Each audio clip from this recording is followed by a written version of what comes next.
আসসালামু আলাইকুম, কেমন আছেন আপনারা সবাই? আমি আলহামদুলিল্লাহ ভালো আছি। আপনাদেরকে চুয়েটের ব্লগের সময় বলেছিলাম যে কনকনে শীতে জানুয়ারি মাসে আমরা রাজশাহী ইউনিভার্সিটি আর রুয়েট এই দুটো এক্সপ্লোর করতে যাব। যদিও এবার জানুয়ারিতে রাজশাহীতে যে আমাদের খুব একটা ঠান্ডা অনুভব হয়নি, তারপরে ভদ্রলোকের এক কথা, ঠান্ডা থাকুক বা না থাকুক, আমরা যেহেতু বলেছি যে একটা ব্লগ করব, সো ব্লগিং এর জন্য অনেকগুলো ক্লিপ রেডি করা হচ্ছিল, কিন্তু বিভিন্ন ব্যস্ততায় সেগুলো এডিট করা হয়নি। বাই দ্য ওয়ে, আমরা রাজশাহী ইউনিভার্সিটিতে যাওয়ার জন্য ভদ্র থেকে অটো নিয়ে নিলাম। 10 টাকা বা 5 টাকা এরকম ভাড়া ছিল পার পার্সন। ভদ্র থেকে আপনারা অটো পেয়ে যাবেন। বাই দ্য ওয়ে, আমার গায়ে যে এই হাফ সিল্ক শাড়িটা দেখতেছেন হ্যান্ড পেন্ট করা, এটা কিন্তু আমি পার্সোনালি হ্যান্ড পেন্ট করছি। সো আপনারা যদি এগুলো পারচেস করতে চান, আমার পেজ কালার থিয়েটারে নক দিতে পারেন। মেইনলি আমার হোম ডিস্ট্রিক্ট নওগাঁয়, যার কারণে মাঝে মাঝে আমার রাজশাহী বেড়ানো হয়, যেহেতু রাজশাহী নওগাঁ দুটা পাশাপাশি। আগে একই জেলা ছিল, এখন ডিভাইডেড হয়েছে। এবার রাজশাহীর ফুল ট্যুরে আমার সাথে ছিল সাইমা, আর সাইমার বাড়ি হচ্ছে ব্রাহ্মণবাড়িয়া। সে কখন উত্তরবঙ্গের কোনো ডিস্ট্রিক্ট ঘুরে দেখে নাই, যার কারণে সে অনেক ইন্টারেস্টেড ছিল এক্সপ্লোর করতে। অটো আমাদেরকে নামায় দিল রাজশাহী ভার্সিটির মূল ফটকের সামনে। আমরা এখান থেকে সুন্দরভাবে ভার্সিটিতে এন্ট্রি নিলাম। ঢুকতেই হাতের বাম পাশে দেখলাম ভার্সিটির ওয়েবসাইট লেখা, তার ঠিক সামনেই লম্বা একটা মাঠ। আমাদের চিটাগাং ভার্সিটি অনেক সুন্দর, কিন্তু চিটাগাং ভার্সিটির এরকম একটা ভ্লগ আমার বানানো হয় না। চিটাগাং ভার্সিটি ছেড়ে চলে যাওয়ার আগে বানানো উচিত ছিল, বাট সময় পাচ্ছিলাম না। দেখি যাওয়ার আগে আরেকবার ক্যাম্পাসে গেলে আপনাদেরকে চিটাগাং ভার্সিটিও ঘুরে দেখাবো। আমি আর সাইমা মিলে হাঁটতে হাঁটতে অনেক সুন্দর একটা জায়গায় আসলাম, মানে দুই সাইডে গাছ। আমাদেরকে আসলে রাজশাহী ভার্সিটির কেউ যদি একটু গাইড করার মতো থাকে, তাহলে হয়তো আমরা আরো সুন্দর করে বুঝিয়ে বলতে পারতাম যে কোন জায়গাটার নাম কি, সেখানকার পিছনের ইতিহাস কি, ঐতিহ্য কি, কেন হয়েছে স্থাপন, এই সমস্ত বিষয়। আমরা যেহেতু অল্প সময়ের জন্য গেছি, তাই কোনো বন্ধু বান্ধবকেও ডাকি নাই ঘোরার জন্য। তো সামনেই দেখলাম সেন্ট্রাল লাইব্রেরি ছিল, আর লাইব্রেরির পাশে বড় করে লেখা ছিল ধূমপান মুক্ত ভবন। জানি না আসলে ভবনের ভিতরে কেউ ধূমপান করে কিনা। যেহেতু লাইব্রেরি পড়াশোনার জায়গা, তাই লাইব্রেরির সামনে এরকম একটা ভাস্কর্য বা স্থাপনা ছিল। লাইব্রেরির ভিতরের পরিবেশ আর ঢুকে দেখা হয়নি, যেহেতু আমাদের পড়াশোনা পছন্দ না। তারপরে দেখলাম সামনে ইকার আছে। দ্যাট মিনস শুধু চিটাগাং ভার্সিটি না, ঢাকা ভার্সিটি, রাবি, সব জায়গাতেই এখন ইকার সার্ভিসটা চালু আছে। জাবিতেও আছে। বাই দ্য ওয়ে, ফেলানির কথা মনে আছে তো আপনাদের? এখানে ফেলানির একটা গ্রাফিতি ছিল। আপনারা খালি বলেন যে আইফোনে অনেক ভালো ছবি ওঠে, আই অ্যাডমিট দ্যাট। বাট আইফোনের প্রবলেম যেটা হয় সেটা হচ্ছে স্টোরেজ থাকে না, অ্যান্ড চার্জও থাকে না। আমি 100% চার্জ করে নিয়ে আসছি, 1 ঘন্টা হয়েছে জাস্ট। এখন আমার চার্জ মনে হয় 60-র মতো। সো এটা আজকে পুরো ভিডিওগুলো ক্লিপিং নেওয়া অনেক ঝামেলা হবে, স্টিল নিব আর কি। আমার আর সাইমার ধারণা ছিল যে জানুয়ারিতে অনেক ঠান্ডা হবে। বেসিক্যালি আমরা ঠান্ডা দেখতে আসছিলাম, আর চুয়েটের ব্লগেও আপনাদেরকে বলছিলাম যে জানুয়ারির কনকনে শীতে আরিউ আর ওয়েটের ব্লগ বানাতে চাই। একটা অবস্থা, ঠান্ডাও নাই, মোবাইলেও চার্জ নাই। থাকে সব দুঃখের কথা বলে আর লাভ নাই, আপনাদেরকে আরিউ একটু ঘুরাই দেখাই। তো আমরা হাঁটতে হাঁটতে একটু সামনের দিকে আগালাম। অনেকেই আমার কাছে প্রশ্ন করেন যে চিটাগাং ভার্সিটি আর রাজশাহী ভার্সিটির মধ্যে আমরা কম্পেয়ার করলে কোনটাকে আগায় রাখতে পারবো। আসলে প্রত্যেকটা ভার্সিটির নিজস্ব কিছু স্বতন্ত্রতা থাকে, নিজস্ব কিছু প্লাস পয়েন্ট থাকে। গ্লোরিফাই যদি আমরা করতে চাই কোনো ভার্সিটিকে, কোনোটার চেয়ে বেশি কম আমরা বলতে পারি না। বিভিন্নটার বিভিন্ন ডিপার্টমেন্ট ভালো থাকে, বিভিন্ন অ্যালুমনি স্ট্রং থাকে। এখানে জুওলজি ডিপার্টমেন্টের ফিল্ড ল্যাবরেটরিটা ছিল, তো আমরা ওটারও ভিতরে ঢুকি নাই, কজ অল্প সময় আমাদের অনেক কিছু কভার করতে হবে। আর আমাদের মেইন ফোকাস ছিল আমরা একটু চারুকলাটা ঘুরে দেখবো, যেহেতু চারুকলার স্টুডেন্ট আমরা। প্লাস আমাদের রাজশাহী ইউনিভার্সিটির চারুকলা দেখার অনেক ইচ্ছা। কিছুদিন আগে আমার একটা জুনিয়র আমাকে একটা প্রশ্ন করে যে আপু, আপনি রাজশাহী এলাকার মানুষেও কেন রাজশাহী ইউনিভার্সিটির এক্সাম অ্যাটেন্ড করেন নাই? এটা টু দ্য পয়েন্টে সুস্পষ্ট একটা উত্তর যদি আমি দেই, তাহলে বলবো যে চিটাগাং ভার্সিটি আমার অনেক ভালো লাগে, কারণ ঝর্ণা, পাহাড়, গিরিপথ এগুলো শুধুমাত্র চিটাগাং ভার্সিটিতেই আছে। তো আমার জীবনের আফসোস থেকেই যাবে যে আমাকে এই চিটাগাং ভার্সিটির সুন্দর প্রকৃতির মায়া ছেড়ে জাহাঙ্গীরনগরে চলে যেতে হচ্ছে। এসব প্রকৃতি, বন্ধু বান্ধব বিবেচনা না করে যদি পড়াশোনার কথা বলি, তাহলে রাজশাহী ভার্সিটির বিবিএ কিন্তু অনেক স্ট্রং। এছাড়াও ল, দেন আরো কিছু ডিপার্টমেন্ট, এগুলো কিন্তু অনেক স্ট্রং। মেইন কথা হলো সিইউ ভালো নাকি আরইউ ভালো নাকি জেইউ ভালো নাকি ডিইউ ভালো, এই চিন্তা পড়াশোনা না করে যে এখন বসে বসে করবে, তার ওই শেষ ঠিকানা এনইউই হবে। আপু, আপনার সমস্যা কি? সারাদিন খালি আমাদের মতো জ্ঞান দিতেই থাকেন, একটু থামেন দয়া করে। থাকার জ্ঞান দিব না তোমাদেরকে, জ্ঞান দিলে আবার তোমরা বিরক্ত হও। তো জ্ঞান না শুনে পড়তে বসো, যাতে তোমরাও তোমাদের জুনিয়রদেরকে জ্ঞান দিয়ে বিরক্ত করতে পারো। যাই হোক, কেউ আবার সিরিয়াসলি নিয়ে নিস না ভাই, আমি নিজেও পড়াশোনা করি না, তোদেরকে আর কি বলবো। ফ্লেক্স করা বাদ দিয়ে আমি আর সাইমা একটু সরিষাকে ঘুরে দেখতেছিলাম, ভালোই লাগতেছিল। এরপর আমরা চলে গেলাম আমাদের প্রধান আকর্ষণের যে জায়গাটা ছিল, অর্থাৎ চারুকলা, সেখানে। আর যে দেখলাম যে ওখানে মনে হয় একটা শীত উৎসব হয়েছিল রিসেন্টলি, তো ওরা সেগুলারই প্রিপারেশান নিয়েছিল।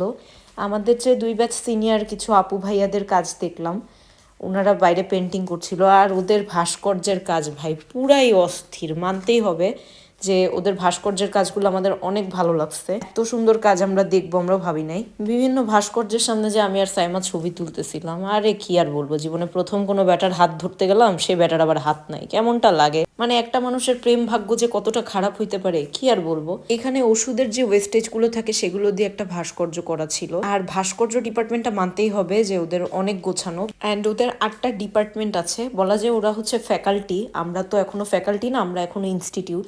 জাহাঙ্গীরনগরে যেখানে আমি নতুন করে ভর্তি হচ্ছি সেই জায়গাটা এখনো একটা ডিপার্টমেন্ট, তারা এখনো ইনস্টিটিউট হয়নি। জাহাঙ্গীরনগর ডিরেক্ট চেষ্টা করতেছে ফ্যাকাল্টি হওয়ার। এগুলো আসলে ইন্টারনাল ইস্যু, ইন্টারনাল ক্ল্যাশ প্রত্যেকটা ভার্সিটিতে কিছু না কিছু থাকে। সো এসব কথাবার্তা বাদ দিয়ে কাজের দিকে যাই। যা দেখছিলাম এগুলো আমাদের ইমিডিয়েটদের কাজ, আর ওনাদের কাজগুলো আসলে অনেক ভালো হচ্ছিল। আর এই পাশে প্রিন্টের কিছু কাজ রাখা ছিল, এইগুলো মেবি মাস্টার্স ফাইনালের কাজ ছিল। আর প্রিন্ট মেকিং যে এত ইন্টারেস্টিং হতে পারে এই কাজগুলো না দেখলে হয়তো আমরা উপলব্ধি করতাম না। আসলে ভুলগুলো আমাদেরই, আমরা জুনিয়র, আমাদের উচিত ঘুরে ঘুরে বড়দের কাজগুলো বেশি বেশি দেখা, কিন্তু সময় সুযোগ কোনোটাই হয়ে ওঠে না, তাই দেখাও হয় না। ও হ্যাঁ, আপনাদের কিউরিসিটি হতে পারে যে আমি চারুকলার কোন ডিপার্টমেন্টে বা ডিসিপ্লিনে। আমি চিটাগাংয়ে ছিলাম গ্রাফিক ডিজাইন, বা আমাদের ওখানে গ্রাফিক ডিজাইনটাকে বলা হয় অ্যাপ্লাইড আর্ট। আর এখন জাহাঙ্গীরনগরে যে ফার্স্ট ইয়ারে আমাদেরকে ডিপার্টমেন্ট বা ডিসিপ্লিনটা দেওয়া হয় না, এটা আমরা সেকেন্ড ইয়ারে পাবো। প্রিন্ট আর স্কাল্পচারের কাজ যে এত অস্থির হইতে পারে আসলে রাজশাহী ইউনিভার্সিটি না ঘুরলে হয়তো আমাদের রিয়েলাইজেশন আসতো না। এখানে এক্সিবিশনের মতো করে সাজানো ছিল কিছু কাজ। তারপর আমরা আরো সিনিয়রদের রুমে গেলাম, আরো ওনাদের কাজও দেখলাম। এটা একটা এক্সিবিশনের কাজ ছিল বাই দ্য ওয়ে। দেন এগুলো আমাদের সিরামিক বা মৃৎশিল্প ডিপার্টমেন্টের কাজ ছিল মেবি। ওভারঅল চারুকলা ঘুরে দেখে আমার আর সাইমার কাছে মনে হয়েছে যে রাজশাহী ইউনিভার্সিটির চারুকলা অনেক গোছানো, এটা মানতেই হবে। এরপর সামনে একটা সাঁকোর মতো ছিল, আসলে এটা সাঁকো না, একটা ব্রিজই, ভালো বাঁশের ব্রিজ।